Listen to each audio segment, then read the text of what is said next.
Hi, everyone. Welcome to the Psych and Theo Podcast, a podcast that tackles issues regarding church and pop culture, mental health, and all things Bible related. I'm Sam. I'm Tim. And we are here introducing this podcast to you. And we wanted to do a launch of a number of episodes that just allow you to kind of get to know us and what we believe and who we are, and even answer some fun questions. So today, for the release of the podcast, we wanted to do a number of different questions, which you can follow after this episode. These are real short episodes. Again, I think if you kind of have an understanding of who we are and what we're deciding to do the podcast on, I think you'd be intrigued by the topics and maybe how our backgrounds complement each other as we explore these different topics. All topics that we both enjoy, and I think that are relatable to the audience that is listening. So to you guys, hopefully you guys find this helpful. And the whole idea behind it is, there's not a lot of podcasts out there that talk about culture from a psychological perspective and also a theological, ethical perspective. So that's kind of how we felt that we would contribute well to this conversation, because we're talking about those two dynamics, which are very real and very present in cultural issues. So yeah, I think that's a good place for us to start. And as we discuss this podcast. Yeah, I think there's a place for cross-pollination, let's say, between disciplines.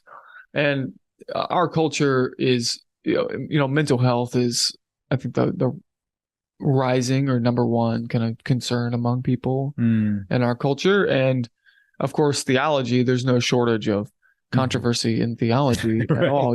As I tell, I've mentioned this to my students, if you introduce yourself as like, oh, I'm a scientist, like I'm a rocket scientist. Everyone's like, oh, wow, and they don't try to do rocket science with you, Right. But if you say I'm a theologian, they're like, oh, you know what I think about? So, they want to engage with you about some topic. Yeah. And that's because everyone's a theologian and everyone has a mind. So mental health and psychology and theology are relevant to everyone. Yes. And it's a very good fit. And because we're engaged in the culture, but also kind of separate from it, we want to tackle the issues that people are talking about. And we have a lot of controversial issues. I think Tim and I spoke about that early on, right? that are going to cause some level of controversy. But I think, when we talk about this, you're hearing two perspectives from two Bible-believing Christians who believe in the gospel and proclaiming the gospel and are approaching these cultural issues from a theological and a psychological perspective, which I think is going to be helpful as you have these conversations with other people, or if you just want to hear the various perspectives that there are. So that's kind of how we thought about this podcast, and we really want you guys to share it. Really help sharing the podcast. Again, if you like it, great, share it. If you don't, then if you don't like it, still share it. Still share it. Be like, can you believe what these guys are saying? Give them a listen. Right, exactly. Cause some controversy if necessary. We just want to get the word out there and try to listen, or try to impact as many people as we can. So help us out with that, and we will appreciate it. So now we'll go ahead and jump into our fun topic, just so you know a little bit about us. So where can we start here? Where do you want to start here? Yeah. Should we start with some fun ones, or should we start with some more serious ones?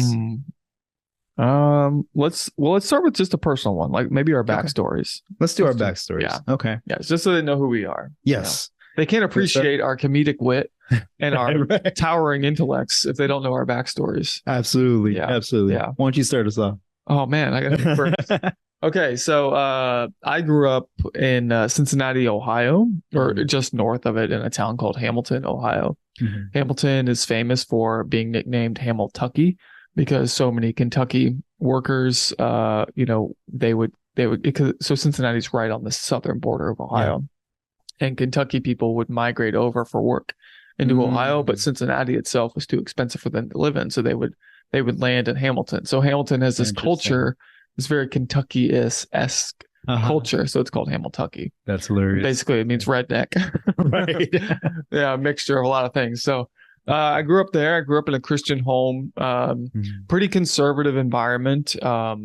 what I like to call indie fundies, independent fundamentalist culture. Independent Baptist churches are very prevalent around there, as opposed to in the South, you have a lot of Southern Baptist churches. So independents don't affiliate with the Southern Baptist Convention. They're kind of on their own. So I grew up in that culture, went to a Christian school for a little bit, up through about 8th grade, and then was homeschooled after that, and it surprises most people that I was homeschooled for a little bit, but maybe it doesn't surprise you. I wouldn't guess that. Well, okay, I don't know. Yeah. Okay. Now I know. Okay, now you know. And then you're like, you know what? That makes sense. There's a lot of surprises on this. You're going to observe something about me and you're like, that makes sense now. Right. He was homeschooled. Yeah. Came to Liberty University when I was 19. So I waited a year after I graduated from homeschool, and then came to Liberty. You graduated at 15? No, actually, I'm not a whiz kid like that. So I did my bachelor's in biblical studies from Liberty University, and I graduated in 2009 with that. And then I ended up going on to earn my MDiv from Liberty as well in 2014. And then I earned my PhD in Christian ethics and theology and ethics, basically, from Southeastern Baptist Theological Seminary in Wake Forest, Virginia.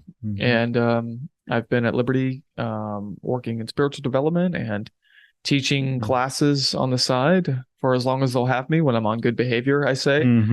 So yeah, that's me. Enjoy teaching the kiddos. I do the kiddos. Yeah. I get in trouble when I call them kids because they're young adults and they're students, or it's so weird sometimes. Or Liberty's motto is training champions for Christ. So I call them champions in training. Champions in training. I like that. Yeah. But it's fun. I get a lot of joy out of teaching students and seeing the light bulbs come on in their heads, when we're talking about different topics, and then some of those students have little theological axes to grind, and they're like, I'm going to pick this professor to grind this axe with. Oh yeah. Those are always fun, but I bet they add something different to the classroom for sure.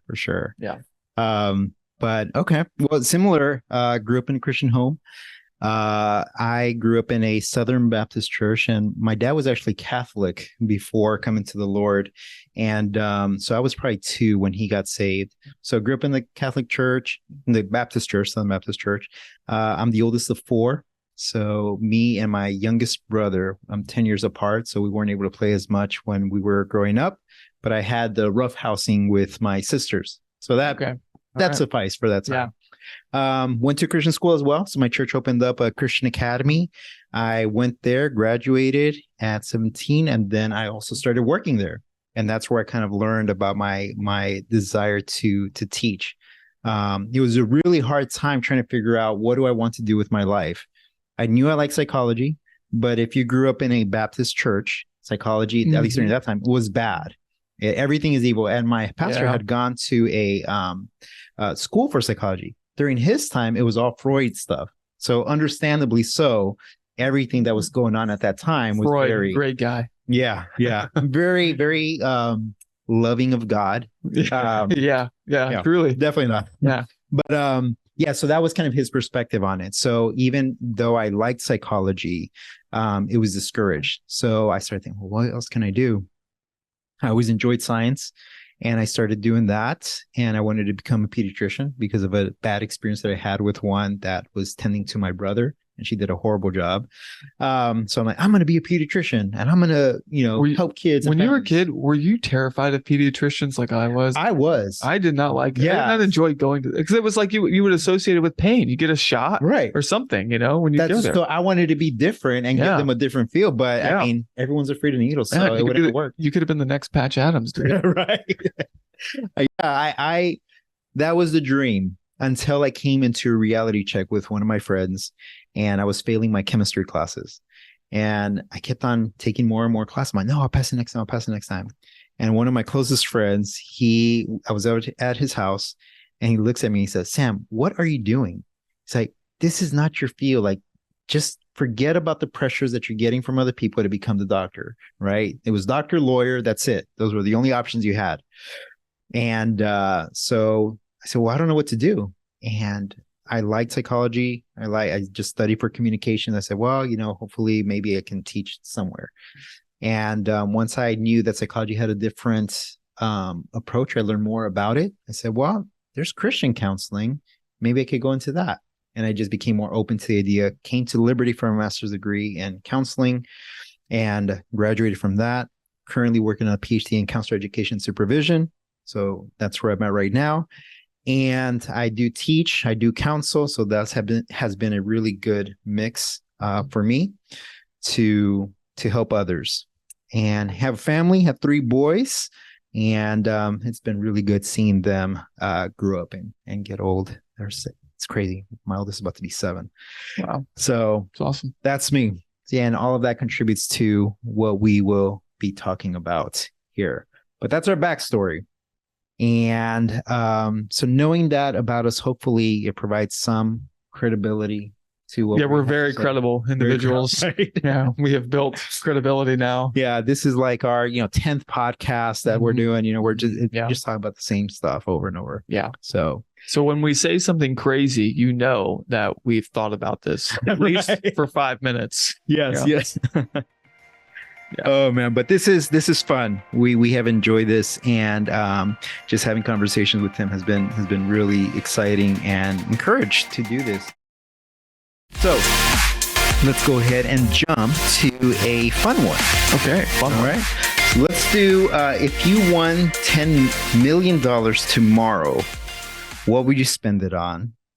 And well, let's do that one. Just what would you spend it on? The next one was a book or something. Okay, so the question is, if you won $10 million tomorrow, so are we talking like you won it from the lottery, or you get it that after taxes you have 10 million? Sorry, I'm a technical person. No, that's good. We have to answer these questions. Let's do after taxes, after just so taxes, we can feel the sting of that. Yeah, exactly. We don't have to think about the tax, man. Right. You just have $10 million now. So really, you probably won like 50 million, from the lotto, and now it's turned into 10 million. But don't think about that. Don't think about that. So, okay. Cool. So you phrased this as a fun question. I'm going to give you a very non-fun answer. Okay. I would just invest it and live off the passive income. Because so the question was like, what would you spend it on? What would you spend 10 million on? I would just invest it. Well, let's see. Maybe like 8 million of it I would invest. Yeah. It's 2 mil's good. Yeah. And 2 mil, I don't even know what I would do with 2 mil, but I'd probably, I know what I would get now that I think about this. So the 8 million is invested at a conservative 4% interest. You think about like a retirement account, 4% interest. What is that like? 360,000 a year or something like that. Yeah. So that's a good. That's doctor money. Yeah. Passive each year, just passive. That's conservative. 4%. I like that. So, I would buy a Batman tumbler. Oh. And I probably hinted at one of my favorite movies for another fun question. So, right. Yeah. I would definitely buy a Batman tumbler. Yeah. And you know what? Just to tell myself that I'm doing good with it, I would do superhero days, for kids. Yeah. But I would own that thing. Yeah. Oh man, that's a good answer. Yeah.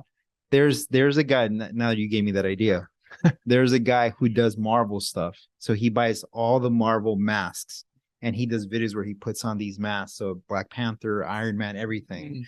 And when you said this thing about Batman, I was like, I'd buy the Batmobile, and I would put like a Bat Cave, the first Batman movie with Michael Keaton. Oh, that, and just have like the OG Batmobile. Yes, that's with the flame out the back. I love that. That one was cool. So that's what I would do now that you gave me that idea. Wow. And then the rest, though, to your point, I would also invest. So your man cave would be the Bat Cave. It would exactly be the Bat Cave. Would it have the waterfall and everything, where like you drive through it and like? Yes, I think so. Or would it have like a really long tunnel, like in the Batman and Robin movie? It has to be dramatic. Anything that makes it very dramatic, Okay. I don't know if I go out and fight crime, but I'd have the suits and I have access to the Batman. It would be fun to fight crime in Lynchburg, Virginia. Yeah, clearly. Lots of people. Very hard to narrow down. Very hard to narrow down who we have to find the joke or something. Yeah. We'll create our own criminals. Yeah. But that gave me that idea, and it's more than enough money. I would invest it. I think I'd buy a truck. I promised my dad years ago. I was probably like 1920. And I said, Dad, one of these days, he loved the truck from Walker, Texas. Wait, so we Ranger. can buy more than one thing? Oh yeah. Okay. Yeah. So as I long just as you have said the one money. thing I would buy. Oh yeah. No, Okay. as long as you have the money. So you Okay. had 2 million left over. You have Okay. enough to The buy tumbler that is stuff. probably $1 million solid. Okay. Yeah. Okay. So I have $1 million spare change. Left over. Chunk change. Just walking around money. Right. There was this one guy, we were in Vegas, and he was looking at this Lamborghini, I think. And we were all looking at it, we're like, wow, that's such a great car. I think we were like 15 or something. And he's like, how much does that cost? And we're like, I don't know, like 250K. He's like, peanuts. I'm like, what in the world? What kind of change do you got? So he thought it was nothing, you know? So it's interesting just kind of seeing how much money some people have, and it's like nothing. So you would buy a truck. What kind of truck? I would buy, it was a Dodge Ram, old school, heavy duty type truck. My dad loved that truck. So I promised him years ago that I would get him that truck if I ever had the money to do so. And buy my mom a house and just let them kind of live their lives with that. And then the rest just invest it, put some stuff for the boys' college fund, and maybe take a couple of trips. Mm-hmm. But that's pretty much it. Yeah. But to your point, 8 million, maybe 9 million invest. Okay. And if I need some, I could take some out. Yeah. You know? Yeah. I definitely would buy a house, of some sort, Like and a have 2-story, do you want a pool, everything? Oh, or? yeah. Yeah. Okay. 2-story, The maintenance you have really to, the problem. because you have to look down on the peasants, from your mansion if you have Right, $10 million, So you're going to hire everyone. Yeah. And then I would have to complement the Batman tumbler, I would need an underground bunker. You do. You do. That has an escape hatch, or a tunnel to go to it, and then you exit some obscure way with the Batman tumbler. You'll be ready. Yeah, like every that. day go to work. Right, and making a minor entrance, just a small entrance. Yeah. Oh man, that's good. That's just good. Make sure you got the parking decal on the back of it. You might need to take up 2 spaces with true. car, right? True. Yeah, I don't know if they'll charge you. Could the tow truck take the Batman tumbler? Do you think? That's a good point. It could. It could. I wonder if you armed the Batman tumbler. That's what I was gonna say. It has to have some sort of self-protective I would measure. outfit it with the Tesla technology, so that way, if it sensed the tow truck coming around, it would alert me, and then it would self-drive. It will move and say, it exactly. was an invasive maneuver, as we would call it. Yeah. I like that. Yeah, I like that. So you're gonna talk to Elon about that? Of course. Yeah, I think he'll do it. Yeah, I mean, I got him on Snap. I can just. I know. That's why I was so jealous too. About that. Yeah. I'm a little bitter about that. Yeah. Well, fun times. That's good. $10 million. That's what we would do with that money. Mm-hmm. What would you do with that money? I'd be interested to hear about that. Feel free to add that to the comments, and it would be fun to read those. Do another one here. If you had to go back and give your 18-year-old self one piece of advice, what would it be? This is a deep one. Yeah. It's it's so deeply personal, Mhm. like I love all of you as you're listening to us right now, but there's some things that I would say to my 18-year-old self that I wouldn't want you hearing. And I'm sure you're probably the same way, Yeah. We all have deep things we'd say to ourselves, Would it be like something harsh or something more No. Something like, hey, this thing won't matter, whatever it is, But I would say this in a general way, because it's almost like the question's like, what would you say to an 18-year-old? In a general way, maybe. But specifically to myself, I would say, don't try to take the weight of the world on your shoulders. I think a lot of young people maybe struggle with that. The idealist. I think what do the psychologists call it? It's called is it called the messianic? Like their complex? Yeah. It could be. I don't know if that would. I mean, idealist is a type. It's one of the personality types in the Myers-Briggs as well. I'm asking you to diagnose my 18. Right. Yeah. Yeah. We'll need to learn more. About You're like, tell me about that. Tell me. Yeah. So I would say, with that, don't take the weight of the world on your shoulders, and don't do things out of like a guilt or a pressure. Like I have to do this great thing, because you're just a finite human being. And a very small one at that. And not that you can't try to do great things, but do things out of joy, if you can, find the things that bring you joy and do things from that. That's good. Now, is that to get a little more personal? Oh, yeah, it's a trap, folks. This is a trap. He's a psychologist. Counselor. Yeah. We have a different approach. Counselor, excuse me. Did you feel yourself being like putting that pressure on yourself to do? Oh yeah. Well, big? I think it speaks to a lot of people who grow up in very conservative fundamentalist cultures. And now this does not speak to, I have a church back home named Timber Hill Baptist Church that I love dearly. When I'm talking about independent fundamentalist culture, I'm not really thinking of them. It's more like the church I grew up in as a child, which I won't name, but just out of respect, for those people. But, people who grew up in that really strong, very conservative, and you could call it legalistic culture, it was legalistic, can oftentimes struggle with guilt and shame a lot. That's true. Yeah. So when they become adults, they can react in several ways. A lot of times it's just they just deconstruct or they break off, and they become non-Christians, or they just go way off the deep end. Others can think like, in order to please God, I have to keep doing good things over and over and over again, and more harder things of more difficulty. So there's that element. I think there's another element when in evangelical circles, me and my friends, we talk about like the classic evangelical guilt trips.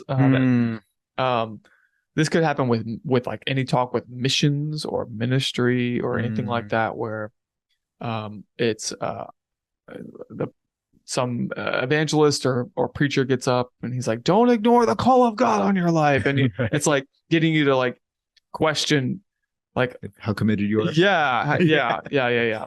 And you can, in an emotional state as a young person, you can walk the aisle and say, okay, I'll do it, Yeah. That's good. So it's like, hey, look, like find the things that give you joy and go be an image maker or image bearer, I should say, in whatever field you find yourself in. Yeah. No, it's good. I like that. What piece of advice would I give to my 18-year-old self? I think part of us growing up too in that type of culture is that there's a people-pleasing component to it, because you want to be seen as maybe doing things right. And I think for me as a young 18-year-old, this was already after my parents had divorced. So I was the oldest of four. So I wanted to be a good example for them. And then there was like this, it wasn't intentional, but there was this pressure that I felt to handle the situation well, which meant that to handle it well, I needed to make sure that everyone who was above me was happy with my progress and how I was doing, which caused me to hide stuff and caused me to only show the highlights or the good parts, good things that I was doing. So I think if I were to speak to my 18-year-old self, I would definitely consider letting him know that it's okay to be vulnerable and open so people can meet you where you're at. Now, with that, you have to find some safe people to be able to share where you're at, because not everyone is safe. And what I mean by that is, because I know that's a trigger word, and I think we talked about it in one of our episodes, what does safe actually mean? It's just someone who's able to sit with you and be in the trenches with you. That's essentially it. It's not that they're not going to say anything that's going to offend you, because truth does offend. It's not that they are going to agree with everything that you say. It's just someone who's willing to sit with you in the trenches as you're going through life. So I think that's what I would say. Be on the lookout for safe people, cling closely to the Lord, and know that that your worth is not dependent on, past decisions that you've made. Because there's a lot of pressure that you might feel into being a people pleaser. At the end of the day, as you get older, and I don't know where I heard this from, but they say as you get older, you realize that people's words have little weight on your identity. And we spoke a little bit last time about there's this basket, and not everyone gets a vote to say who you are as a person, right? We take all these things that people have said about us, and we have this basket of all these messages. You're able to take some out, able to keep the ones that align with God's word. And I think that kind of changed my perspective. Who do I let speak into my life? Is it biblical? And then if it's not, you can take that out of that basket. So we give a lot of weight to people's words sometimes, and that creates a lot of our young adult identity. So I would say just as long as it's lined up with God's word and you have good supportive people who are able to sit with you in the trenches, I think that those are the people that you need during that very difficult 20-year-old, 2020 stage, you know, when you're making the biggest decisions. Some big decisions. Yeah.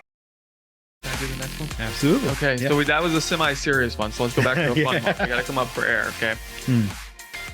Let's do favorite movies. All right. Okay. This one. So, top 5 favorite movies and You want me to why? start? Oh yeah, Okay. yeah. You're going All right. first this Cool. time. Yeah. 5 favorite movies. Okay, so there's one I saw on Tim's list, and I'm going to mention that one first Boo. because it is such a classic. And this one's usually my 1 or 2. It just depends on my mood, I guess. But The Patriot, Great Mel movie. Gibson, Heath Ledger, his breakout movie. The whole idea of gaining our independence was so well done in that movie, and the fact that they have the family story behind it was even more incredible. And then Mel Gibson, just as an actor, he's just amazing. So The Patriot, one of the first movies I saw that had a patriotic theme to it. And just understanding now, even now as a father, like, you understand when he starts telling him, right? There's that part when he tells Heath Ledger, one day you'll understand. He's about to marry this girl, and he says, I think I know what you meant by I'll understand one day. And that's exactly what it is. You know, you start to understand your dad's struggles, and you start to understand, oh, okay, this is different. Maybe I was too hard on my dad, because now I'm understanding how hard it is for me to also do that. So Patriot has a lot of good underlying themes to it. I love that. Yeah, it's great. Air Force One, classic movie. Also, just one of the first, I guess, terrorist movies that I've seen, or that I had seen. So are you going 5 to 1 or 1 to 5? Like what? I think I'm just listing 5. Okay, so because my second one, and I'll explain that in a little bit. But Air Force One, again, great movie. President gets kidnapped, but he saves the day. Really good movie. I have probably seen that movie 20 times. You like it too? No. Oh. It's my dad's favorite movie, and he would make us watch it all the time. That makes sense. That makes sense. Yeah, famous line, get off my plane. Yeah. Right. I got to use that one at some point. But Air Force One, classic movie, and Harrison Ford did a great job. V for Vendetta. I think that would be that's the one I mix with 1 and 2. Yeah. So V for Vendetta, again, the one guy who's trying to change the course of the country, right? Yeah. By standing up to it and creating this master plan that takes a year to come to fruition, only to hand it off to the next generation that's going to take over after destroying basically the government of 5 people, which is crazy. 6 people. Classic movie. Commando. This one, the wise Commando. This is old school Arnold Schwarzenegger. When you mentioned before the show, like old school movies, they just don't make them like they used to. I was thinking he's going to say Gone with the Wind or The Sound of Music or something like that. That is not my style. Nope. If it had violence as a kid, I think I was an angry kid. I don't know. I do talk about that a lot. Like, I feel like I was an angry kid. No reason, just naturally angry in that regard. But as a teenager and young adult, even, I would get with my friends. We put on gloves and we just do like our own MMA stuff in the garage. So anyways, Commando, I bought a jacket. You know, the jacket. I like how you're not really defending it. You're just moving on to like why you like it. I have to explain. This is why I bought the jacket. It was the best jacket, right? And I would do that whole scene when it's him loading up his jacket with the gun, with the bombs, everything. And I would do the sound effects. The whole scene. Classic. I didn't have the fog. The classic 80s montage. Exactly. Yeah, with the fog in the background. Yeah. So like, what, 80. I don't know what the sound was for Commando, but Oh yeah, well I showed it to my sister and my brother-in-law who hadn't seen it before, and he says this music does not line up with this movie, and that it's was kind of basically weird. the 80s. Was Yes, like, that's what let's 80s find the music was. cheesiest soundtrack and put it with the movie. More on that later if we ever get to another movie topics. But Yes. But that's why I remembered Commando. So when I thought about these movies, I said, what comes to mind first? And these are the five. you know that what? came up. Like, it always stuck with me when I saw Commando. Like, Mhm. I forget when I saw it. I was a young man, but Mhm. it's when Arnold Schwarzenegger picks up a 50 cal and he's holding it just barehanded and, Yes. and like fire a fully automatic 50 caliber machine gun. Yes. And he's just mowing people down like Mowing them it's down. a fly swatter. yeah. I'm like, and I knew Now as an adult, I knew then that probably wasn't possible. right? And then when I went through the military, I forgot to mention I was in the military. Yeah. Oh, that's a cute You know, thing. Yeah, that's true. Yeah. Yeah. A small fact. You know, Mhm. when I went through the military and actually fired a machine gun, Mhm. I was like, Commando wasn't the first thing I was thinking of when I Yeah. did it, but like, there's no way.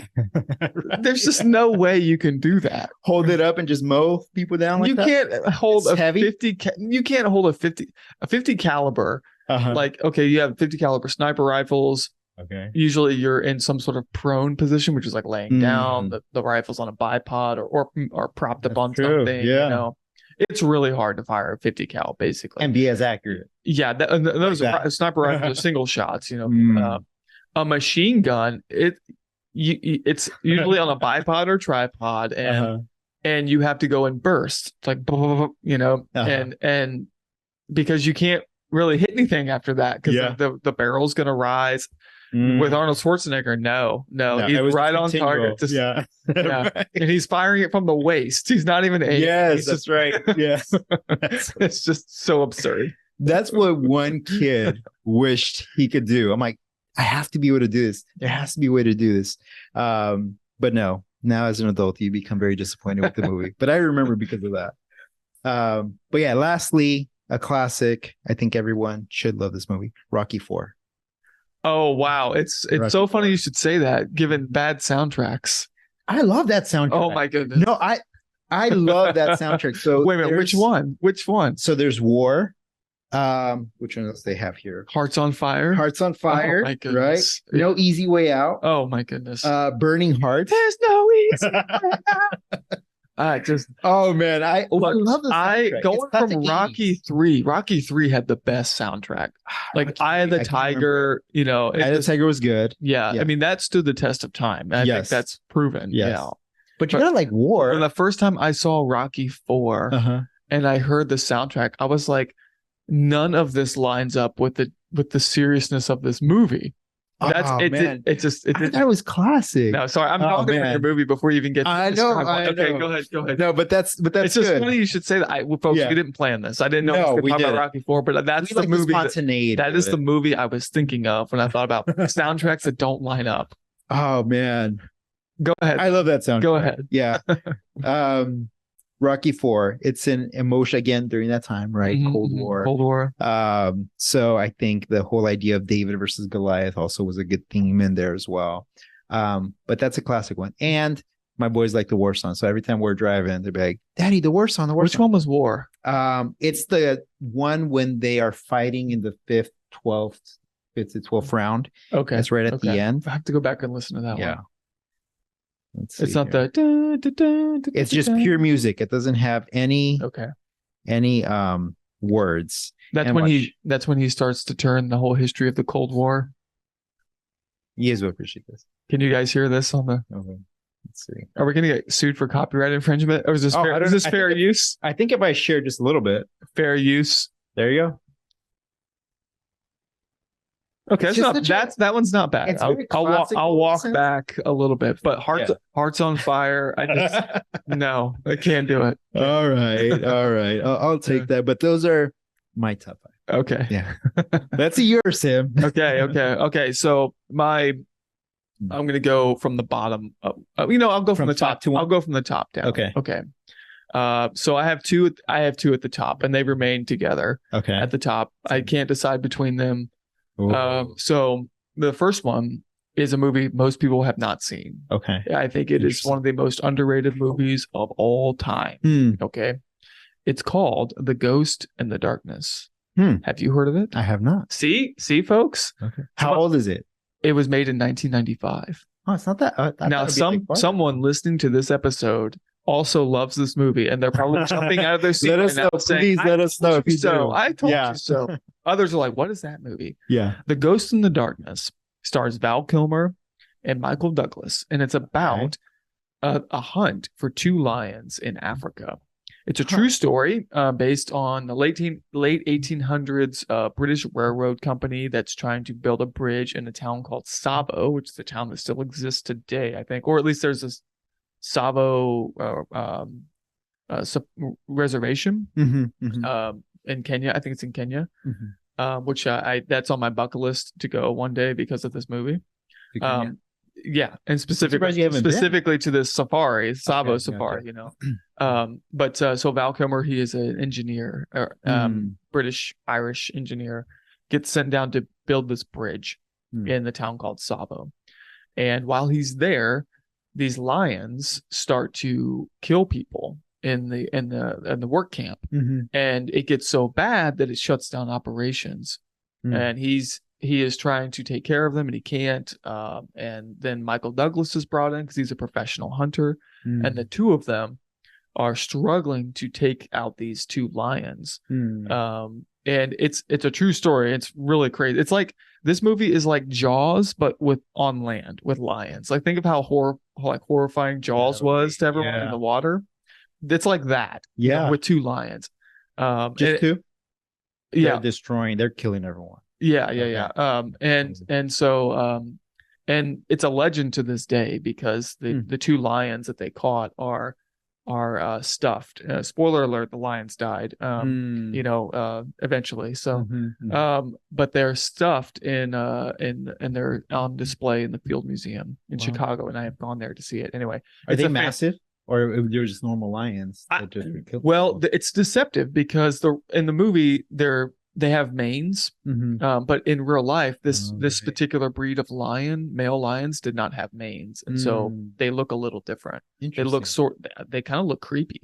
Yeah. And so they were called the man eaters of Savo, and they kill a lot of people. I'll just say that. So you got to watch the movie. Okay. It's great soundtrack. It's really well done. Like that has a great soundtrack, folks, and it's really well done. Like it actually talks about, like, it doesn't shy away from the topic of colonialism. You know, it's not a woke movie. It was the 90s. No one was woke in the 90s. No one was woke during that time. But it highlights, like, there's the British here, then there's Africans here, then there's Muslims and Hindus. Like it's just kind of this hodgepodge of all these different cultures, you know, and the racial tension that's there and the cultural tension that's there. It's a really fascinating movie. Okay, so I've gone on a long time about that one. What's the tie with this one? The tie, my other number one, is none other than Batman Begins. Oh, which is why I want Batman Begins. Which is why I want to buy the Batman tumbler. You know, if I had $10 million. So okay, yeah. In my opinion, Batman Begins is the greatest Batman movie of all time. It's better than The Dark Knight, in my opinion. Now, The Dark Knight. Who's that with? The Batman Begins is with Christian Bale. It's the first Christian Bale movie. See, it's another underrated movie. You know, a lot of people because I always think about the other one. You think about the Joker one, with Heath Ledger, yeah. That's the second one. Okay. Have you never seen Batman Begins? I don't think I have. Oh my goodness! Because I think I wanted to see, because once they switched to Christian Bale, I was like, I don't know if I want to see that. But when I heard about Heath Ledger and the other Batman, I was like, I want to see that one. Batman Begins is the origin story. I need to see it. And it's really, really good. You being I keep wanting to call you a psychologist, but counselor, but knowing human psychology, you would really, I think, enjoy the backstory. The backstory, yes. It's really, really good, and it's a classic Nolan kind of movie. Okay, you know, very very good all around. I like it more than The Dark Knight. Dark Knight is a great movie. Don't get me wrong; it's a great movie, but Batman Begins has a special place in my heart. Okay, yeah. It's got Liam Neeson in it as well. So. Does it really? Yeah, okay. Yeah. Is he Alfred? I won't tell you who he is. You gotta watch it. I gotta watch it. Yeah. Good. So that's number one and number two, or just two number ones, depending on. And I try to watch them periodically, just to remember. Just to remember them, reminisce. Number three, I just have to put in a trilogy, and that's Lord of the Rings. I like it. Lord of the Rings. Yeah, classic. I try to watch that every few years, the whole trilogy, extended versions. Oh, yes, you have to watch it.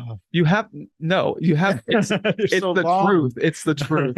You have to watch them on the extended versions because there are scenes in there that kind of help explain some things that got cut out of the theater version. Okay. Yeah. Even the theater version was long, but it is long. Yeah. Version. Man. Yeah. Okay. Like I'll give you one example. Okay. So I think it's in the second one where Frodo and Sam are taken captive by Faramir, which I'm gonna nerd out for a minute here. Yeah. Just bear with me, okay? So they're taken captive by Faramir, and this is when Faramir discovers that Frodo has the ring, okay? And he like reminisces on something, but it doesn't show you what he's reminiscing on. And he says something to Frodo. He mentions this line about it's time for Faramir to prove his what does he say? Prove his worth, I think, or show his worth. It's time for Faramir to show his worth. He says that to himself in the third person, okay, with Frodo hearing him, okay. What he is reminiscing on, though, is a scene that got cut from the theater version, and this is where his older brother Boromir, who, spoiler alert, is in the first movie. It's a scene when they're in Osgiliath, which is the town near Minas Tirith. I told you, folks, I'm gonna nerd out. Yeah, it's okay. And I only know because I also had the Risk board of Lord of the Rings, so I learned the map. Okay, yeah. As a teenager, Osgiliath is this little town that's like it's between Mordor and Minas Tirith. It's this little town that there's a lot of fighting in the third movie. Well, that scene. There's a scene where the Steward of Gondor, who's Boromir's father, says, "Hey, there's rumor. This is supposedly it's like a flashback of before the first movie," and he says, "There's rumor that the ring has been discovered, and we need to bring it to Minas Tirith as a weapon." And then he says to his older brother, so this is their father, who favors Boromir and really shuns Faramir, doesn't like him. So Faramir has this inferiority complex. He's always in the shadow of his younger brother Boromir. Their father says to Boromir, this is a chance for Boromir to prove his worth or show his worth. It's one of those like lines that the father says to the older brother. And then Faramir later on says that to himself in the hope that his father will be proud of him if he brings the ring to Minas Tirith. So that's something you don't get in the theater version. Yeah, but you get in the extended version. That's crazy. Okay. Yeah. Well, good stuff. Yeah. Okay. So anyway, show Lord of the Rings. You guys gotta watch it, guys. You gotta watch it, okay? All right. So number four, you already mentioned, was The Patriot. Same reasons that you mentioned, so I won't go into those. Just all around feel good movie. Really makes you appreciate the American founding. Definitely a great movie. And the fifth one, I thought about putting some other Nolan movies because I just love Nolan movies. Not all of them, but most of them. But I figured I would put something on here that really, I'm not going to be ashamed of it. It's a period piece, and it's a seasonal piece. The Muppet Christmas Carol. Oh, yeah. Yeah. That's right. The Muppet Christmas Carol. Folks, if you haven't seen The Muppet Christmas Carol, it's the best Christmas movie you could watch. Oh, man, you're going to get some hate for that one. There's so many. Home Alone. No, Muppets Christmas Carol. You know what? And if you guys are mad at me, why don't you just share this episode and tell everyone what a fool I am. Oh, man. Home Alone. Okay, I'm not saying Die Hard. I'm not saying they aren't. Now, some people would dispute if Die Hard is actually a Christmas movie. That's part of the controversy that I argue that it is. I'm in agreement with you. It is definitely a Christmas movie. But yeah, The Muppet Christmas Carol, I just watched it a lot growing up. And so I know all the songs. I actually know them to this day. Especially the opening one about Scrooge is just so good. I find myself singing it, at random times of the year. You'll be really disappointed in me. I've never seen it. Oh my goodness. Yeah. You have not seen a lot of movies on my list. I have not. Wow. I have not. But to be fair, I mean, the ones that you're and the way that you're describing, they sound pretty good. I just, you know what? They should pay me. They should pay me to promote them. They should. But you know what? I'm also not a big movie watcher. I'm more of a TV show. Okay. So that's a big thing too. Yeah. So like throughout my life, I can't remember as many movies as other people went to or saw. I'm actually just now maybe seeing some more of the classic movies, but I just have a couple in there that or none of them stand out to me enough where I remember so much about them. But I enjoy listening to people who watch the movies and enjoy the themes and everything behind it, because it's so good. But we should do like an episode sometime, like great movies with terrible messages. Yeah, we should totally do something like that, because I got a lot on my list. Yes, there should be a good number of those. Great movies but terrible messages, or songs that you've listened to your whole life. I'll give you one, Rocky. Or no, I'm just kidding. I'm kidding. Songs that you've heard your whole life that actually had a bad message behind it. Oh yeah, you know. Oh yeah, because there's some where you don't know the lyrics or don't pay attention, and all of a sudden you're like, as an adult, what in the world was I listening to? Yeah, and as a teenager, I was really into like rock music. I was, and I look back now, my heavy metal, not well, not the screamo, more like Metallica. Yeah, that vibe. Yeah. Okay. Yeah. Cool. Well, that's a good spot for us to agree on. Okay. We agree on Metallica. We disagree on Muppet Christmas Carol. Let the record and the Rocky soundtrack. Yeah. Let the record show. All right. This is I like this one. Okay. Sam and Tim's favorite books and why. Okay. You want me to go first? You want to go first? Wait a minute. Did you go first last time? I'll go first this time. Yes. Okay. Sure. Okay. All right. I talked so long. It was like Tim is the expert promoter of books. Like he reads books like crazy, and you'll hear him. I will try. I will try to promote books each episode until I run out of books, and then he wants you to be avid readers. Buy some more. Okay. Favorite books. I listed 4 here, but I'll go through them quickly. Number 1 is The Road. Well, these aren't necessarily in any order. I think different reasons I like them. The first one is The Road to Serfdom by an author named F.A. Hayek or Friedrich Hayek. It's a political book. He wrote it mid 20th century. He's a famous libertarian type economist, Nobel Prize winning economist. And it's all about how societies drift into, well, it's called The Road to Serfdom. So it's how free societies drift into some form of slavery to the state. And he wrote this sort of signaling at how, like, he wrote this mid 20th century. So in the backdrop is Nazi Germany and the Soviet Union.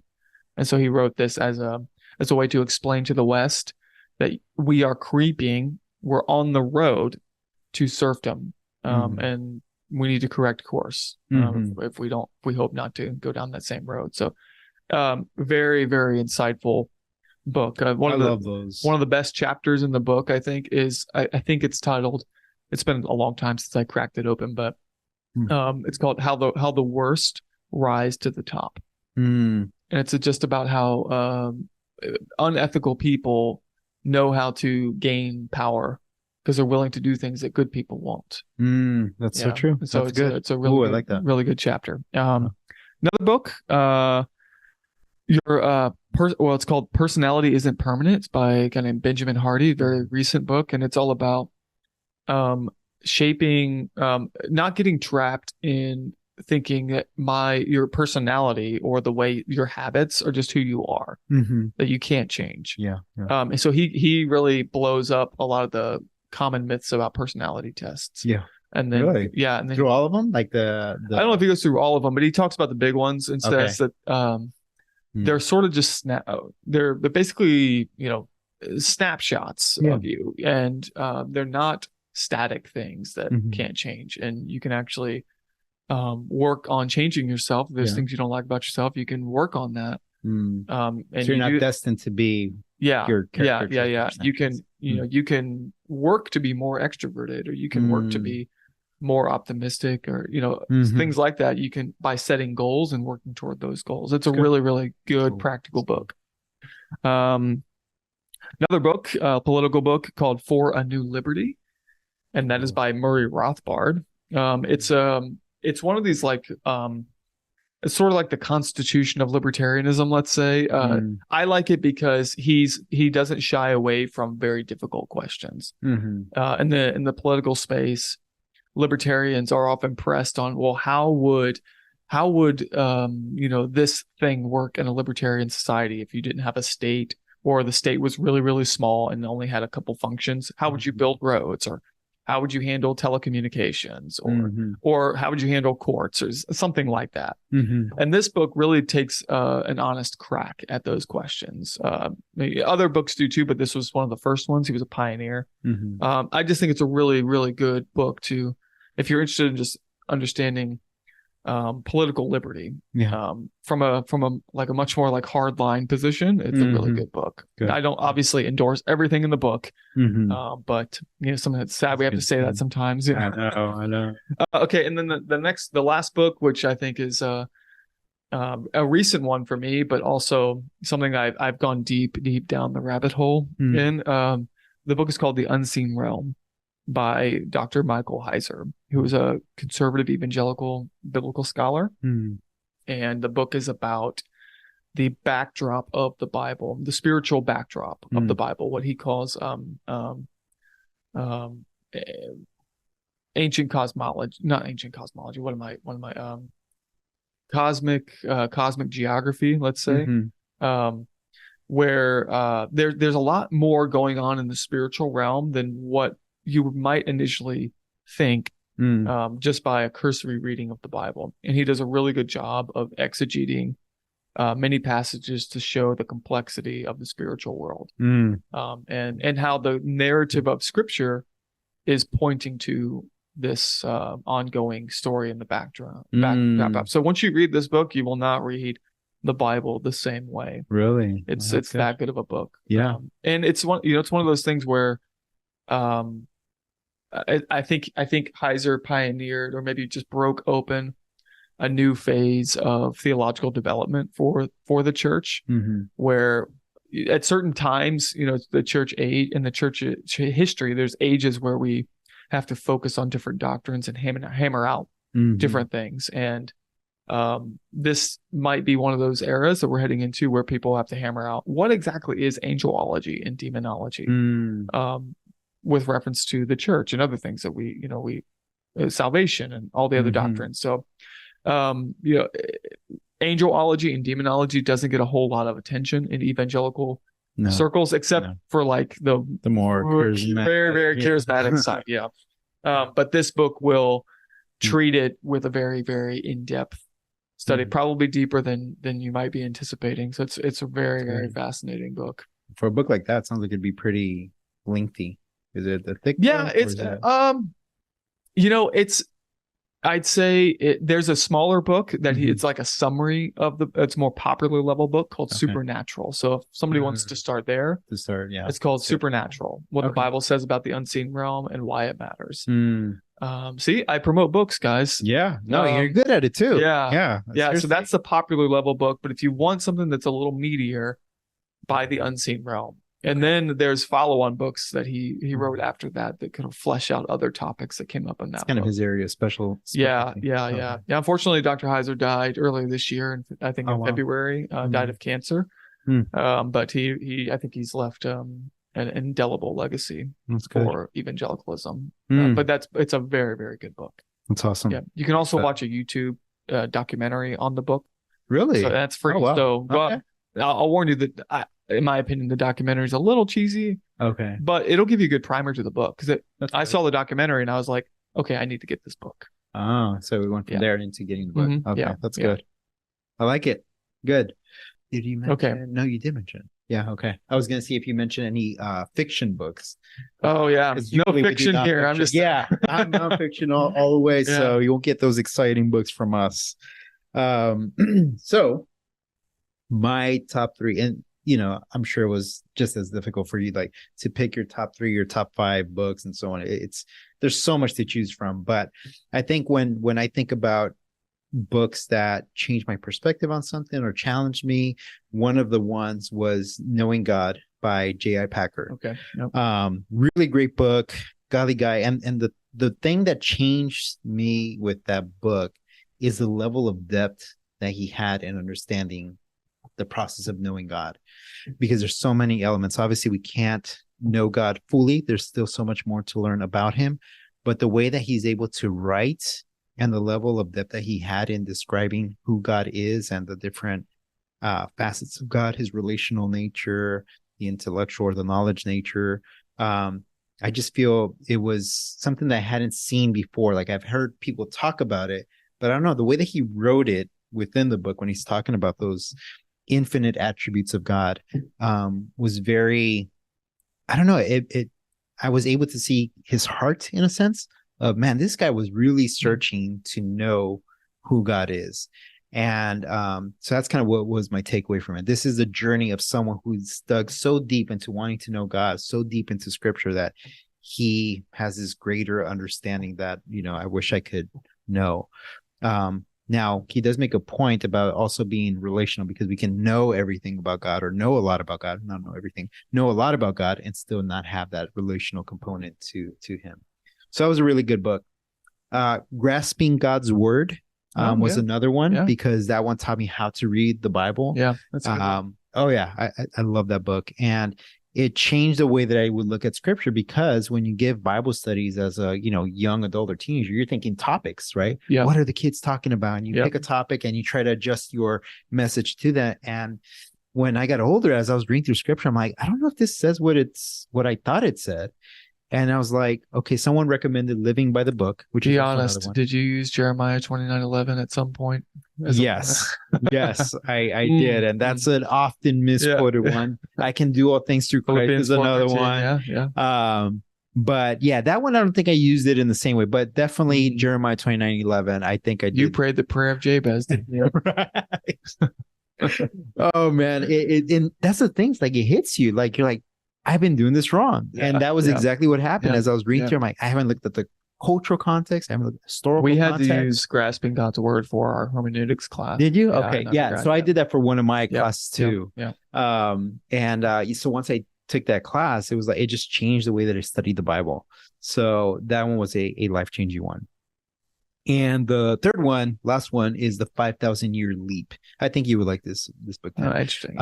That one basically talks about the advancement of how the United States principles of freedom came through fruition so quickly in comparison to other countries. So 200 years basically of this development, this idea of freedom, and how the founders started it through their religious beliefs, right? Their belief in God. And it talks about each president and how they came to the conclusion that they arrived. So some will talk about how Moses led Israel, right? How he depended on God. It was a theocracy, essentially. He depended on God. Then he picked his 12 people, and they had smaller units, and basically all the way down to the people's needs. And he would only deal with the serious needs. But basically talks about the structure. And the reason why I also remember that book, not just because it talks about, the history of each president and how they came to develop this idea of freedom, but also was given to me by a professor who it was a political science class. It was 40 students maybe, and I was maybe one of 3 conservative voices. This was back in UNLV. And I would speak up, as fearful as I was to get shot down. He was just open to ideas, but he gave us the opportunity to ask him questions at the end of class and to ask him whatever we wanted, and he would answer it directly. And someone asked, "Are you a conservative?" And he said, "Yes, unashamedly conservative, blah, blah, blah." And he starts going on this rant of why he's like the way that he was. But anyways, when I took my final, I turned in my test, and he says, "Sam, I wanted to give you something. Here's a book. I think you would appreciate it. And thank you for speaking up in class." And I've had the book ever since, and it still has his note for me. "Thank you for speaking up. I really appreciate your insights." And so it's a memorable one. Cool. Yeah. That's really cool. So those are the top 3 books. All right. Stuff. Hope you guys are liking this. Do you guys have top books? Feel free to message us and send us your top 3 books. It can't be a book of the Bible, folks. Yeah. I mean, we all have Bibles number 1, so you can't just you can't do that. Exactly. Just so you know, we do have that. Now, if you list like a book of one of the church fathers, that's impressive. There, that's very impressive. Very much so. Yes. Okay. All right. What about coffee? If you would have, yeah, that's a good one. Okay. If you could have coffee with any historical figure, who would you choose and why? Now let me ask. I need to ask a qualifier because I just said this book of the Bible, thing restriction. Are we talking biblical characters or non-biblical characters? Obviously, Jesus is off limits. You can't. Yeah, because we'll have our. And I would say Paul is obviously off limits too. Okay, you can't choose Paul. Okay, but we're talking like any biblical characters, just historical. I would say, I think when I was saying we could do one historical and one biblical figure. Okay, maybe let's do that. Okay, yeah. So you want me to go first? Why don't you do? Well, you do one, I do one, then you do one, then I do one. Okay, we'll do biblical figure. Okay. All right, biblical figure. I was debating between, and I'm thinking Old Testament. I was debating between Moses and Abraham. And the reason I was debating between those two is because with Moses, he was kind of put in the position where he didn't want to carry out the mission or the direction that God had given him. And I understand that for him because he felt incapable, right? He starts addressing his fears and his limitations and so on. And I think for me, I've had the mentality where I would downplay certain characteristics about myself because out of fear of not being able to succeed or not be able to do well. So I think I related to him in that. But then reading through with Abraham or his story, just the whole idea of sacrificing his son and how that was the replication of what God was going to do with Jesus, right?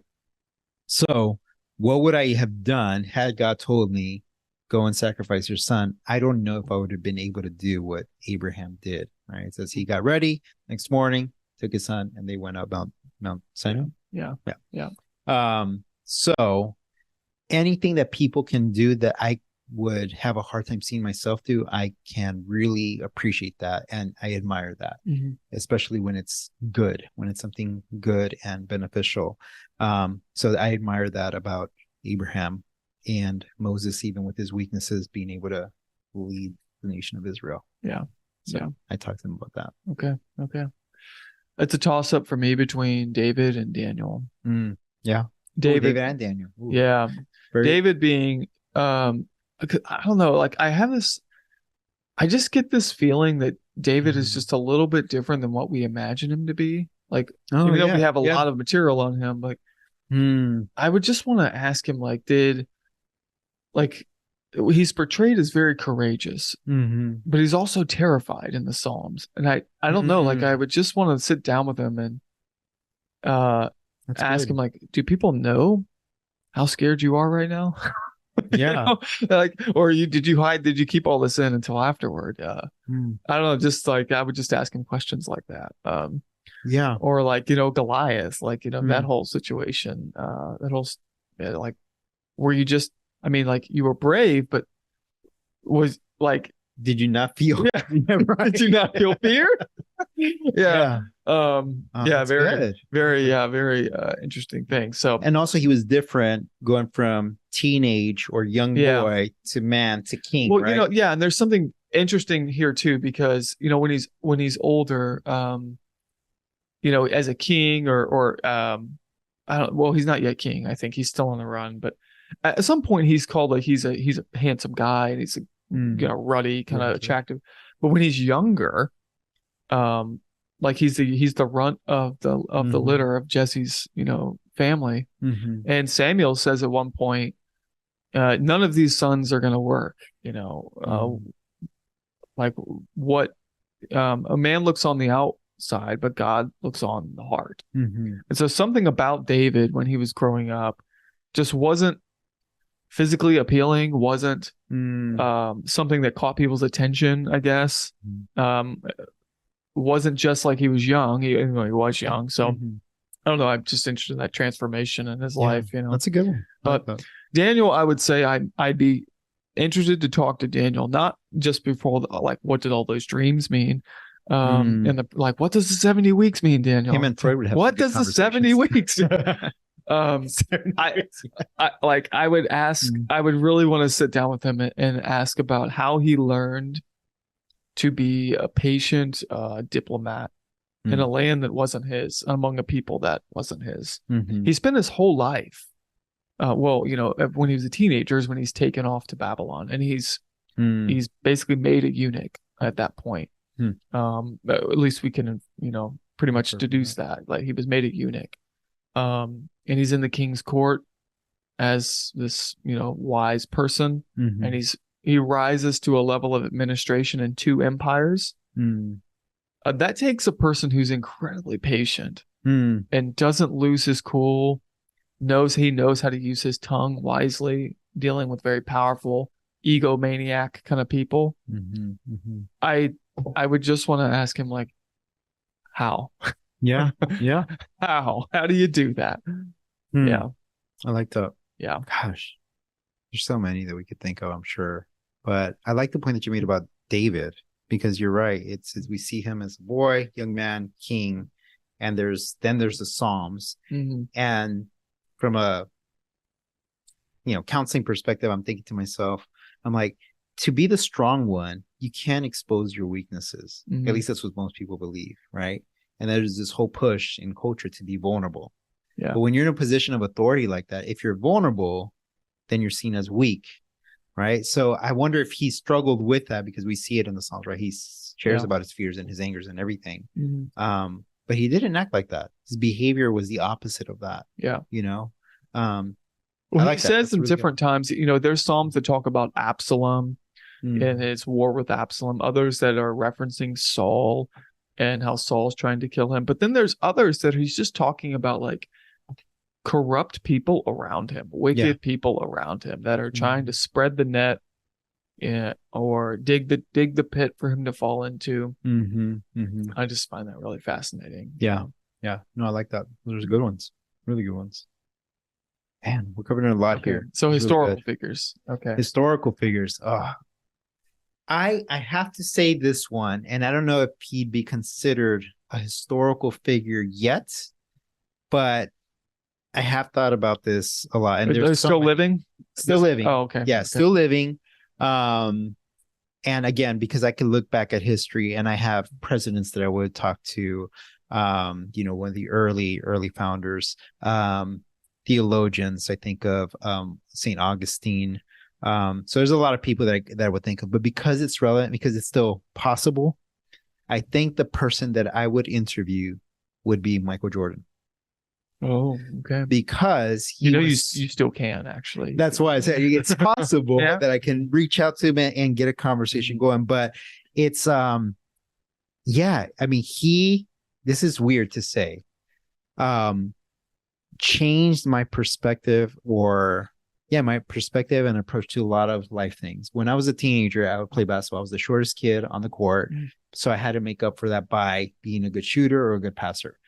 And the reason why I was able to continue to do that despite opposition was because of the mentality that he had. Is you go in there, you got to prove yourself. And that's how I see myself. Even though he was given all this attention coming into the NBA, he said, I had to work for my position. And that's kind of how I approached basketball. It was, I don't care if it's a mismatch. I just want to play. And that was my mentality. So for him, when I see, The Last Dance, which is his docuseries on the last finals, winning all the championships, it's being able to, how did you get to that mindset? He'll attribute a lot of it to his dad.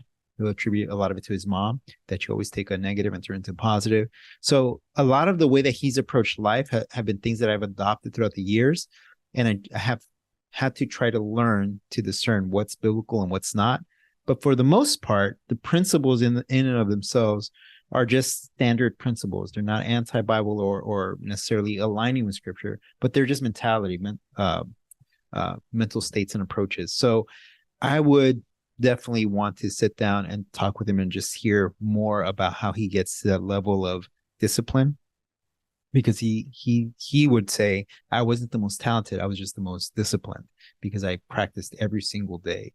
So to have that type of dedication to do what he's done, as a basketball player, and to impact really the world in that sense, is something that I would like to just kind of hear from him specifically. So from an earthly perspective, if there was someone I'd be able to interview, it would be Michael Jordan.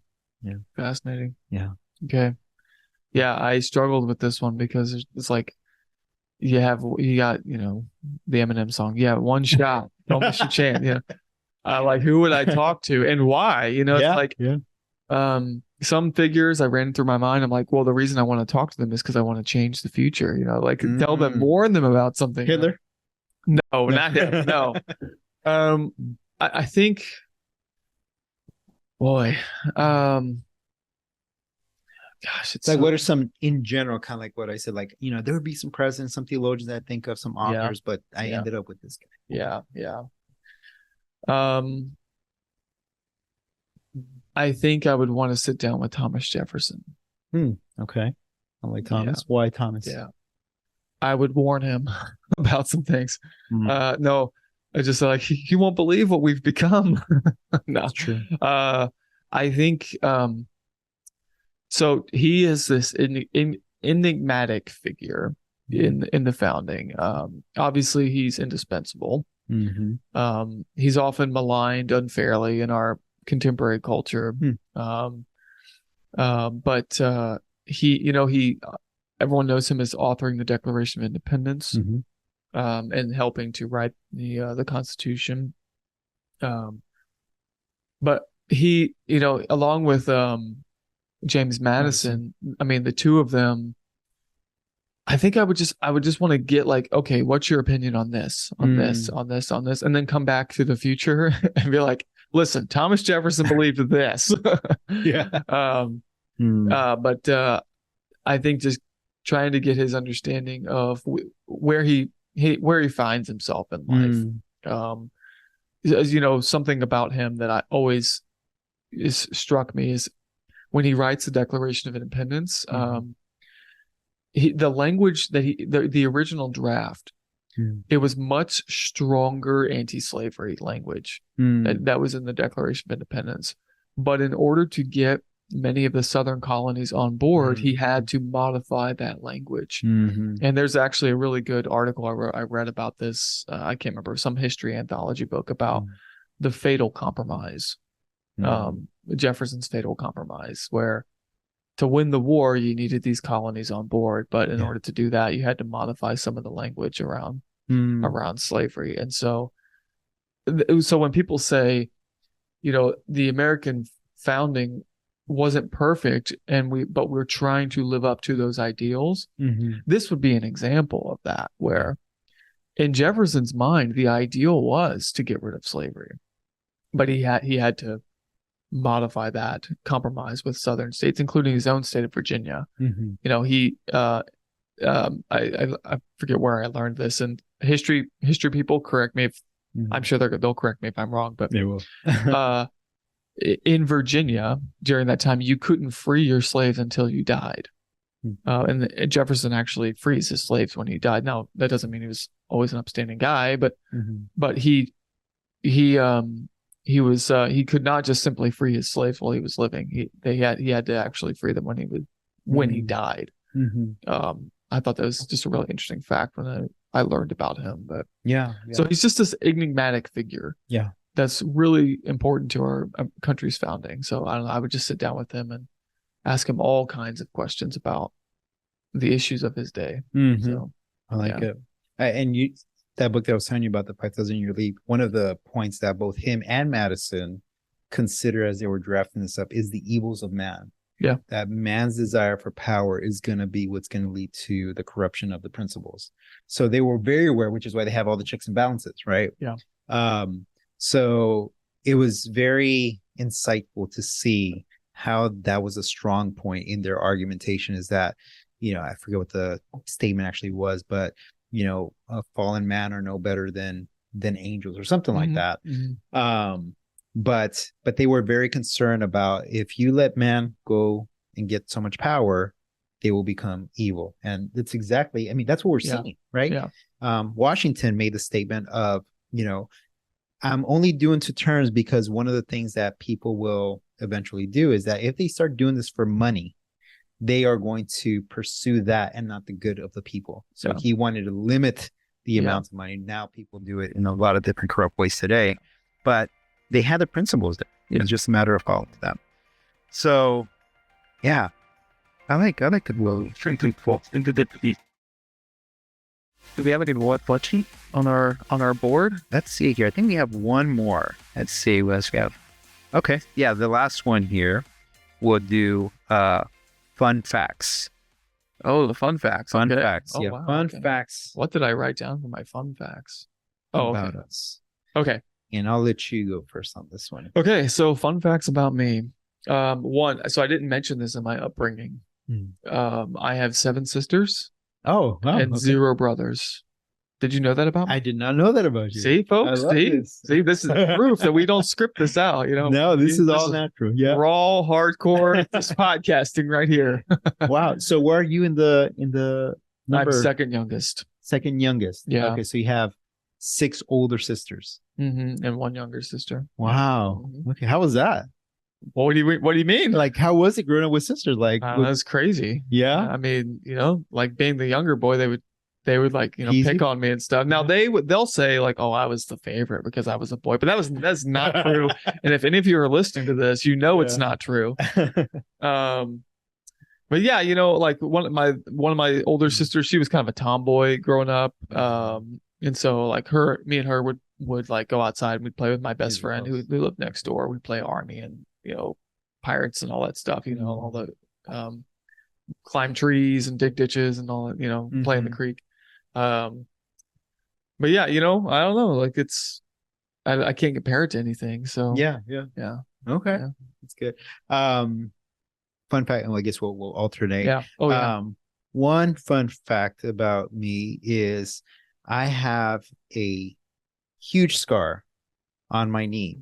And the way that happened is we would play football in our school. Our school didn't have any grass. It was just gravel. It's in the desert, right? So had that.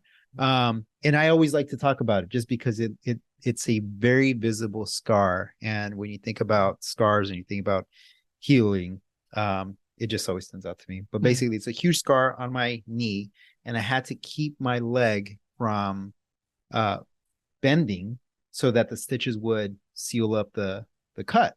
Right. For how long?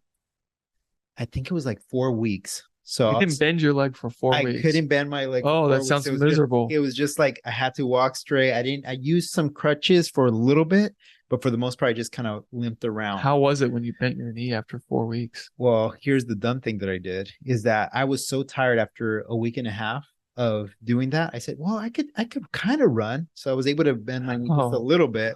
So I played kickball. And I said, I'm going to try to kick. I kicked with my left. But as you're running, you kick.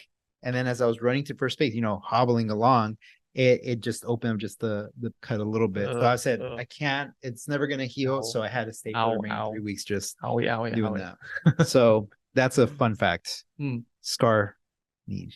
Have you ever thought about making up a fictitious story about your scar? Like you got into the fight with a lion from Sabo? I have thought about it, but sometimes people will start asking how'd you end up there, and then I just fall apart and explain the story. Yeah.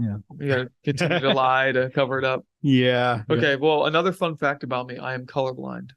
What?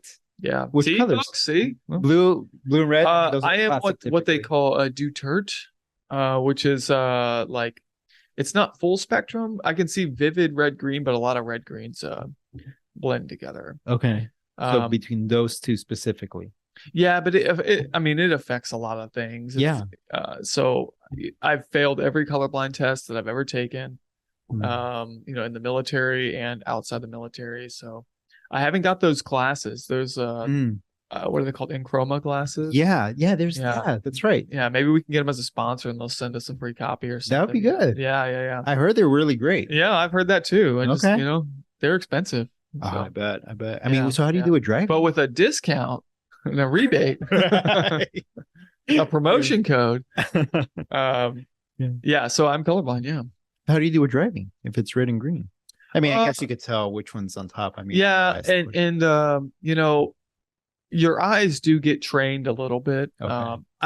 I think now traffic lights are a bit, they're brighter now. And so it's a little bit easier to tell red from yellow. But the older ones that are dimmer, it's very hard to tell. So you gotta like if I come to an intersection with just the blinkers, like a blinking light, I lower my eyes to look to see if there's stop signs. And so I can identify if they're, That's cool. Yeah. Cool.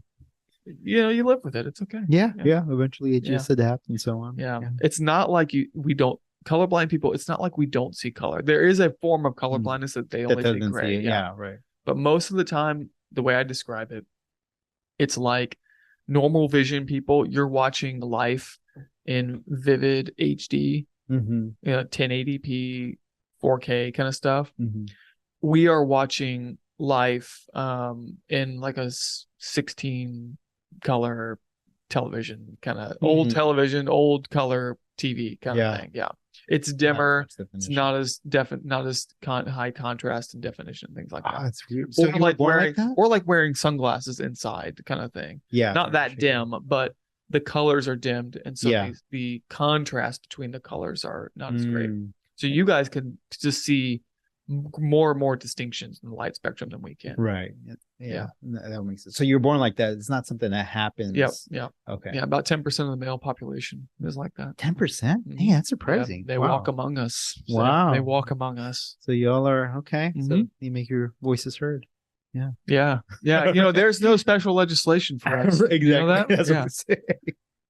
So now we're gonna change the whole system. Yeah. Right. I'm gonna bend you guys to my will. You'll understand as you listen to more of our episodes. Another fun fact. My mom was my teacher, not homeschooled. You weren't home, okay? Not homeschooled. She was one of my. Oh no, sorry. Let me say this way. She was my sister and my brother's teacher. She was a teacher who worked in the school where I attended. But along with that, I was also my brother and sister's teacher. So think about the situation there. Okay. They were the ones who got most in trouble because I couldn't show favoritism. So I felt this pressure, like, okay, they can't see them being favoring my siblings, so I have to be tougher on them. And fun fact. And we still talk about it to this day. More so my sister and I, because for them, is it trauma? Is it? Yeah, more so. I think my sister would just say, it was a pain having you as my teacher. Grudge. It's more of a grudge. Yeah. Grudge, yeah. She knew I was expecting a lot of her. For my younger brother, I had him for maybe a year or two, I think, in one of my classes. But yeah, so a family tree of education. Okay. And so on. Okay. Yeah. All right. Well, here's a fun fact about me. I have been to all 7 churches of Revelation, the book of Revelation. Really? Like the 7 churches that every Bible study walks through. Yeah. I've been the ones in Revelation. The epistle or the letters to Ephesus, Smyrna, Pergamum.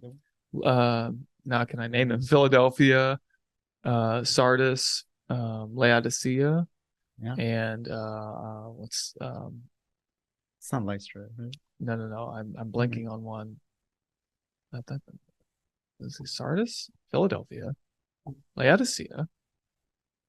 Oh, Thyatira. I missed Thyatira. Okay, yeah. Those 7. Yeah, I've been to all 7 3 times actually. That's cool. Yeah. And what is it like? Honestly, they're pretty cool. Okay. Yeah, some of them are a little smaller than others. But it's one of the, if you go on this, they're all in Turkey, southern Turkey. So and you can do a Bible tour with lots of different companies that will do these tours. But you think of it as a pilgrimage because you're on a bus a lot and you got to travel to these cities to see the ruins. But some of them are a lot smaller than others, where there's just like a little half city block of ancient ruins. But then others are massive. I mean, my favorite is Pergamum because it's up on a mountain, and some of the descriptions in the letter to Pergamum you can see there to this day, like the throne of Satan that's mentioned in the letter to Pergamum. Like you can see what is likely what John was referring to. Okay, there, which is the temple to the altar of Zeus. That's crazy. You can see those things there. Ephesus is massive.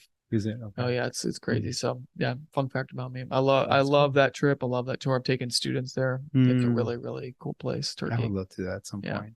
Yeah, that would be cool. All right. I guess last one for me. I was gonna say it's not really, I guess, a fun fact, but I don't have a middle name. And most people do. But the fun fact I wanted to mention was actually about my car. I don't know anyone recently that I know of, and you may know someone, or you may have this as well, that has a car still from '02. So it was an '02 Honda Civic. I bought it in '05. My dad helped me buy it. And I've had it ever since. It's that white Honda Civic right up there. And so that would mean... Does it have NOS in it? Like no, most Honda Civics back then? No. During the Fast and Furious era? Oh, yeah. It was during that era. I was going to get the white rims. I'm actually disappointed that it doesn't have NOS. Oh, man. I was going to get the spoiler. That was my cousin. My cousin did that to his car. Yeah. But little Tokyo Drift going on. Exactly. The muffler, everything. Didn't do it. And, there was a time where they started stealing those cars. So I pulled away from that. But I've had it since '05. Wow. So that means I've had How many miles? 18 years. It has 160. That's pretty low. It is low. Yeah. So I could sell it, but it's my 2011 Kia Sorento, which I don't have anymore, folks. That had a 160 on it. How old was it? It was a 2011. Okay. So well, it had a good mileage. Yeah. But, I named it Karen, but Karen. I've never named my cars. Yeah. Karen. I named it Karen because it looked like a soccer mom kind of car. Okay, but now and she was always complaining, like Karen was always asking for the manager. So yeah. So it's during the Karen era or after the Karen era? After the Karen era. Sort of contemporary. It's okay. Yeah, but she got totaled this summer. So okay. Yeah, that's when I got my truck. But which is a sweet truck, by the way. Yeah. Ladies, Tim's single. He has a truck, and he's a good guy. Wow. Wow. Throwing that out there. We went there. All right. I'll edit that part. All right. No, it's okay. It's okay. Okay. I told you, folks, this is unedited. So, all right. Let's see. One more. I got one more for you. Okay. Yeah. I got locked in a museum. True story. How old were you? I was 22. Okay. I was an adult. So what happened? So it wasn't just that I got locked in a museum. I got locked in a museum in France. Oh man. Yeah. I was on an internship. This is the summer of 2008. I was on an internship with some church planters in the city of Lyon, which is in southern France. It's spelled Lyon. So English people would say lion. If you didn't know anything about church history, the church father of Irenaeus, called Irenaeus of Lyons or Irenaeus of Lyon. I like that. Anyway, so southern France, I'm there for the summer. I find this ancient history museum that's right next to an ancient amphitheater that's near where the martyrs of Lyon were killed in 177 AD. Anyway, fun history lesson for you. Did my master's thesis on that. So wow. Okay. Yeah. So I'm in this museum. Okay, I just love ancient history. Okay, and I'm walking around, and in France, there's something you got to learn about the French culture. The hours of operation that you see on the wall of like a shop or a museum or anything, that doesn't mean that that's when they're going to open and close. It's just more like probably when they're going to open and close. So today was obviously one of those days where they decided they weren't going to stay open that long. Okay. Maybe they thought there's no one in here. We'll just close early.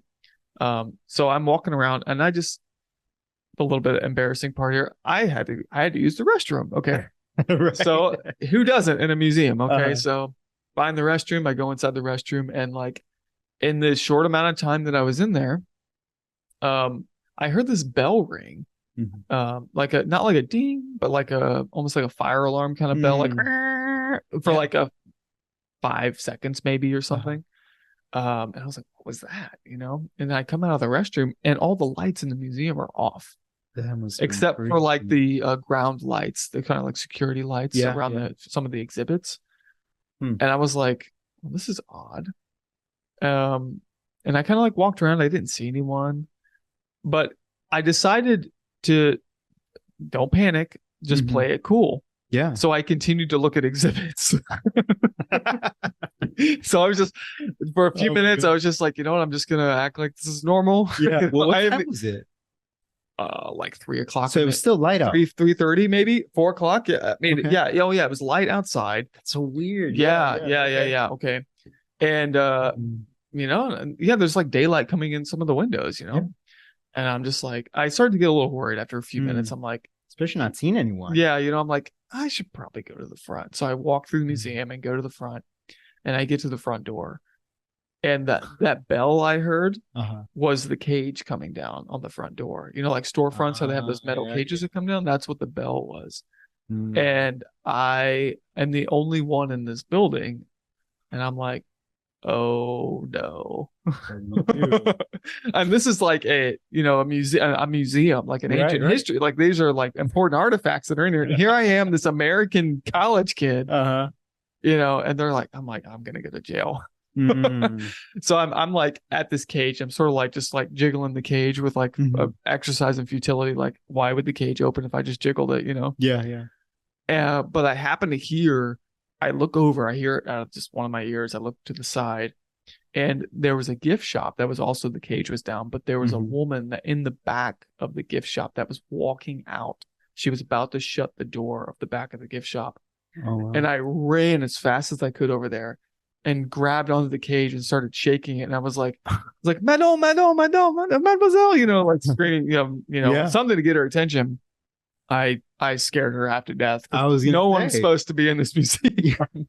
Right. She looks at me and I'm like, help, you know? Yeah. So she calls security, and the security guys come down, and none of them. How did they not see you in the cameras? Did they not? Yeah, I don't know. It's just interesting. Yeah. That's crazy. Yeah. And so I think it was like I was in the restroom. So they just kind of probably took a glance at the floor and didn't see anyone. So none of them spoke good English very well. And of course I didn't speak French very well.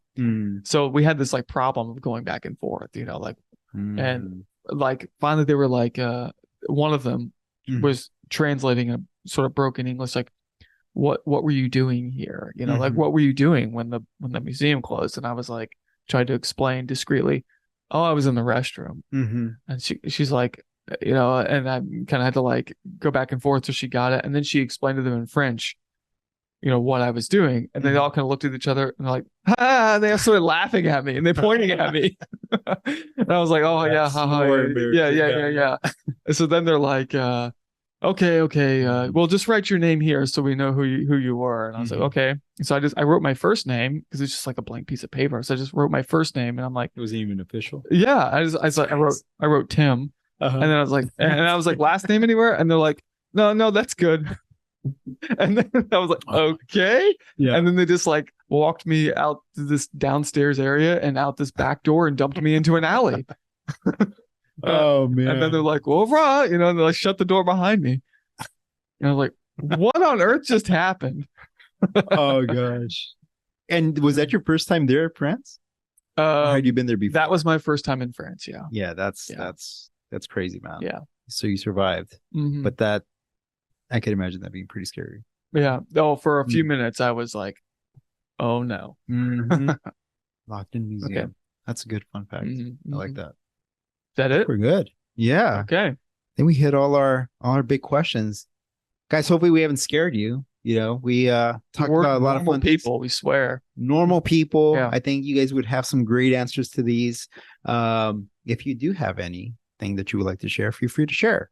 And we will gladly read them. So at least we'll be collecting them, and then we can announce them in our later episodes. Maybe you have some good books or good movies for us to watch. Yeah. Please share. Tim needs to know more good movies. These were subpar. I'm an uncultured pagan, is what he's saying. Yeah, who doesn't like these movies? Who doesn't like Rocky IV? Commando. Who doesn't like Commando? I'm glad we agreed on The Patriot, though. That's a classic. Yeah. But guys, we're so happy that you have been tuning in and listening to these fun facts and awesome questions about our backstories and how we came to create this podcast. And I hope you're able to tune in to all these episodes, and hopefully you enjoy and see our personality and see how we tackle these topics from a psychological and theological perspective. But Tim, any closing remarks? I have no closing remarks. I hope you guys enjoyed it. We talked a lot and we covered a lot of different things. So hope you enjoy it. We look forward to hearing from you. Have a good. See ya.